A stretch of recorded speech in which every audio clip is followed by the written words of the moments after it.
지금 부동산 시장이 굉장히 심상치 않게 흘러가고 있다. 언론에서 반등했다 이것 때문에 다시 올라갈 것 같고 그래서 심상치 않다가 아니라요, MB정부는 글로벌 금융위기 터진 이후에 들어왔죠. 그러니까 뭐 폭락을 막을 수는 없었어도 경제 위기가 터진 건 아니다, 윤석열 정부에서는. 그러니까 부양책이 효과를 볼 수도 있다, 지금 막 반등하고 있다, 이런 식으로 또 장난질 치고 있는데요, 잘 생각해 보셔야 됩니다. 굉장히 좋은 상황에서도 부양책을 막 썼는데도 거품이 한계에 다다르면요 붕괴가 됩니다. 보시면은 지금도 부양책으로 뭐 집값 오른다는 이야기들은 다 나오고 있습니다. 풀 수 있는 건 다 풀었다. 이제 시장 반등 예열, 아직 반등은 아니지만 반등할 것이다. 예를 들어 자동차 출발하기 전에 엔진 예열하고서 출발을 하죠. 엔진 예열을 해놓고서 아 그래 엔진 예열 다 됐으니까 다시 끄자, 이러진 않잖아요. 엔진 어렵게 생긴 날 아니면. 대출 늘리면 무주택 3040이 이제 2030 아니고 3040으로 하죠. 그래서 보면은 생애 첫 구매자가 늘어났다. 특례보금자리론을 이용해서. 하락폭이 축소됐다 3개월 연속. 1, 2, 3월에 얼마나 많은 규제를 풀고 얼마나 많은 돈을 풀었냐. 근데 더 이상 풀 규제 있어요? 그 다음에 특례 더 풀어봤자 그만큼 효과 안 나오죠. 뭐 될 게 없는데. 대출 확 당겨서 아파트 매입했다, 영끌족이 살아난다, 이런 식으로 자꾸 또 반등 부추기고 있는데요, 이 얘기를 들으면은 진짜 우리나라 대한민국 부동산은 이미 박살이 날 것만 보인다. 왜냐면 여태까지 부양책이 아니라 규제책으로 집값 오른다고 했죠. 자, 2017년 6월부터 보시면은 파리 대책 집값 폭등, 몇 년 뒤에 집값 폭등한다. 투기 과열지구 지정 이후 집값은 더 뛰었다.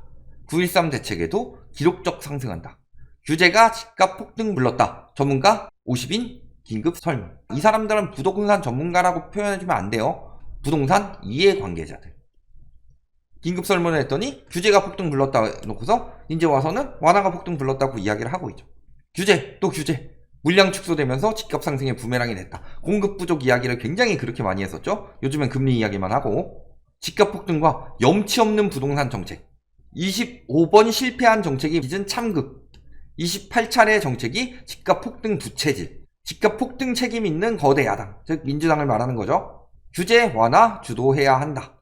작년 말에 이런 이야기를 했어요. 근데 왜 요즘은 부양책 때문에 뜬다고 그래요? 저 언론 플레이가 나올 때가요 가장 위험할 때예요. 이거는 우리나라도 그렇고 외국도 마찬가지예요. 저런 언론 플레이들이 슬슬 나오기 시작한다. 이거 자체가 언론 플레이를 해야만 띄워지는 상황이고 저런 식으로 계속 해야만 되는 상황인 거예요. 그래서 우리가 이제는 우리나라 거는 많이 봤으니까 외국도, 일본은 저희가 이야기를 많이 했죠. 그러면 이번에는 부시를 한번 봅시다. 아버지 부시가 있고 아들 부시가 있는데 이 시기는 아들 부시죠. 자, 2004년 부시 정부의 주택정책 했을 때 정부 지원을 통한 낮은 다운 페이먼트로 주택 구입을 쉽게 만드는 것이다. 싸게 많이 빌려주겠다, 이 소리죠.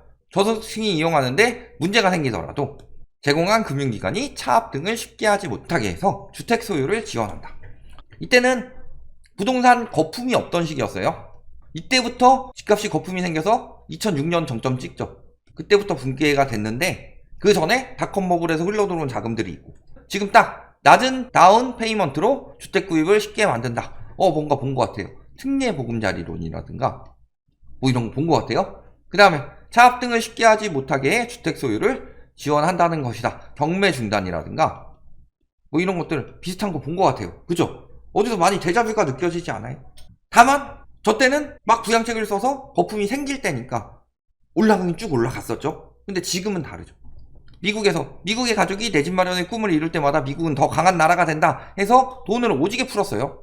부동산 사라고 엄청나게 지원이 들어간 거다. 엄청나게 지원이 들어갔고 그런 식으로 해서 집값이 오르긴 오르죠.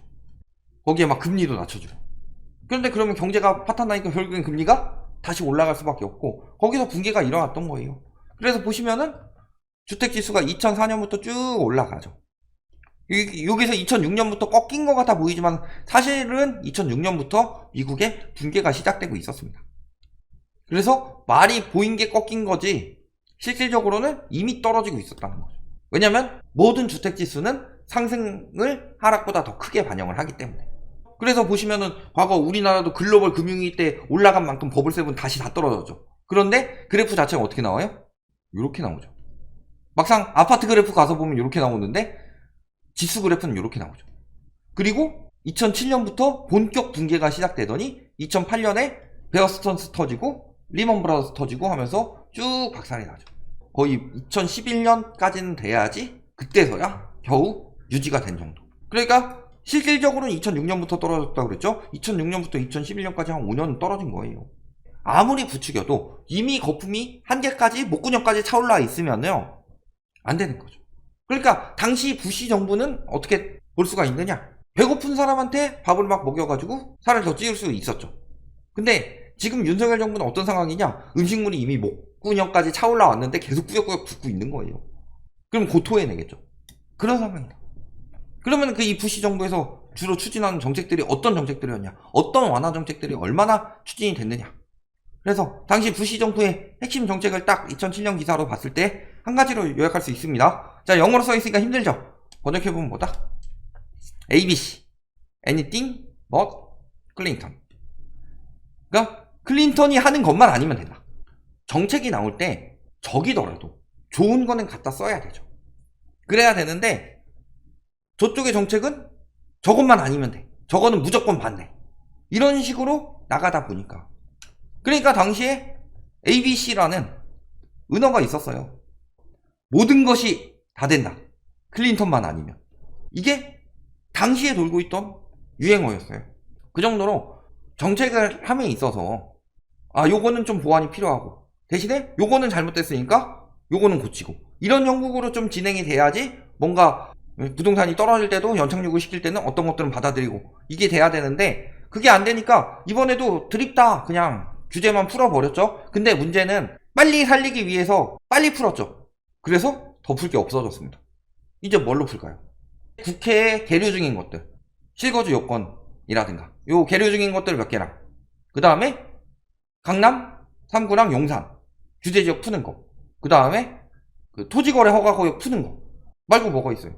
재건축도 뭐 한 50층 풀고 100층 풀고 하면 재건축이 계속 올라갈 것 같아요?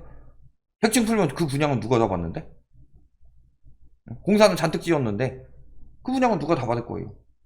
이 사태는 우리나라 MB정부에서 똑같이 나왔죠. 자, MB정부도 보시면은 뭐라 그래요? 이명박표 부동산은 부시처럼 되지 마라. 근데 문제는 부동산 정책과 관련된 최근 행보가 부시 대통령의 그것과 놀랍도록 흡사하다. 그래서 요 기사에도 나오죠. 클린턴 것만 빼고. 이런 것처럼 뭐예요? 클린턴 정부가 했던 일이면 무조건 폐기하는 차별화를 시도했다. 이게 좋은 방법이 아니라는 거죠. 남길 건 남기고 폐기할 건 폐기해야 되죠.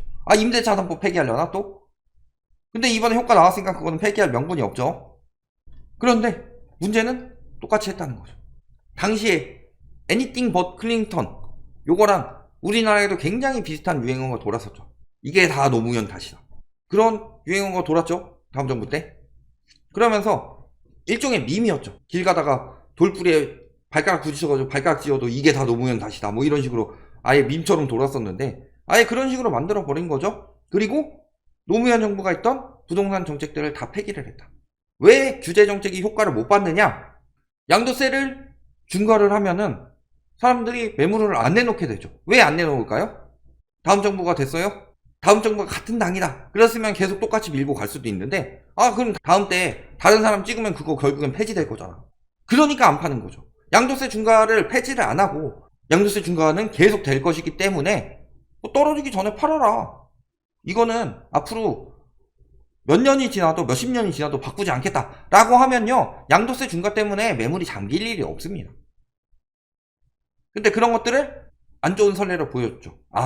부동산 떨어지면은 온 힘을 다해서 살리는구나, 다 폐지하는구나, 이런 선례가 생겨버리니까 사람들이 이번에 굉장히 불신하게 된 거죠. 그러니까 규제 정책이 집값을 올렸다는 건 다 거짓이에요. 저희는 그 부분에 대해서 좌파 소리 들으면서 계속 이야기를 했는데 저희는 늘 말씀드리지만 정치가 아니라 정책으로 이야기를 한다고 했고, 그래서 윤석열 정부에서도 좋은 정책 나오면은 잘하고 있다 하잖아요. 예를 들어 전세 사기 방지를 하기 위해서 150%에서 126%까지 비율을 축소한 거, 그 다음에 뭐 층간소음 방지, 그 다음에 뭐 그 건설 노조 뭐 건들고 뭐 이런 것들 잘하고 있는 것들은 잘한다고 그래요. 근데 완화하고 이런 것들이 다 잘못된 거라 이야기를 하는 거지. 똑같이 했죠. 근데 이때는 이미 목분형까지 차올랐죠. 집값 어떻게 됐어요? 목분형까지 차올라서 렉 하고 뱉었다가 뱉었는데 또 처먹어 하고 또 먹였더니 렉 하고 뱉은 거죠. 결국엔 이렇게 되더라. 결국 집값은 그렇게 되게 돼 있어요. 이거는 당위론이 아니라 자꾸 우리가 이야기하는 걸 당위론이라고 이야기하죠. 집값이 거품이 이만큼 쌓였고 그래서 떨어져야만 한다 라고 이야기를 하면요, 배를 잘 만드는 그 언론에서 폭락론자들은 다 바보인 것처럼 봉으로 만들어버리는 그 기자님께서 당위론이라고 이야기를 합니다. 당위론이 아니죠. 가격이 올라가면 수요가 감소하는 게 인지상정이에요. 그런데 지금은 대출로 그 수요를 마련을 했지만 대출이 막히면 당연히 그 수요는 사라질 수밖에 없죠. 그 부분에 대해서 계속 경고를 했던 거고, 수요 공급의 기본 논리도 모르는 사람들이 무슨 기자를 하면서 무슨 당위론이라고 자꾸 부추기냐. 그래서 그 적정한 가격이 있고 그 가격에 맞게 사는 것이 맞다. 그러니까 주식도 가격에 맞춰서 사라. 거품 끼는 거 막 타지 마라. 워렌 버핏이 그렇게 이야기를 하죠. 가치 투자를 해라. 부동산도 가치는 요만큼인데 거품이 이만큼 쌓였으면 당연히 사지 말라고, 이 가치만큼 떨어질 것이다, 이 이야기를 하는데 당위론 뭐 이런 이야기나 하고 있고, 결국엔 그렇게 되는 거예요. 그게 경제위기, 집값 거품 이후에 경제위기로 항상 돌아왔고, 경제위기가 와서 집값이 떨어지는 게 아니라요, 집값 거품이 생겼기 때문에 경제위기 때 체력이 떨어진 거예요. 집값 거품이 안 쌓였으면 경제위기가 오더라도요, IMF급이 오지 않으면 집값 안 떨어져요. 그러면은 우리가 중요한 건 이번 정부잖아요. 이번 정부는 어떻게 하고 있어요? 이명박근혜 전철을 받고 있다. 퓨전 얍 해가지고 지금 두 개의 대통령을 퓨전 얍 해서 엄청나게 풀어주고 있죠. 그래서 보면은 기조를 그대로 이어받은 듯한 정부, 그런데 훨씬 더 성급하고 과격하게 풀고 있다. 이렇게 풀었는데도 지금 상황이 이렇다는 거예요. 원래 MB 정부 때 이 정도 풀면요, 데드캣 바운스 났죠. 그 당시에 금리 뚝 떨어뜨리고 양도세 완화했어요. 그랬을 때 데드캣 바운스 났는데 우리나라는 금리 일단 못 떨어뜨리죠. 양도세 완화를 비롯해서 완화할 수 있는 건 다 했죠. 웬만한 거. 그런데 집값이 뜨는 게 아니죠. 횡보죠, 횡보. 이 정도 부양을 했는데. 근데 부양책이, 규제책 나올 때 언론에서 그렇게 이야기를 많이 했죠. 효과 그렇게 길게 가지 않았다고. 몇 개월 안 갔다고.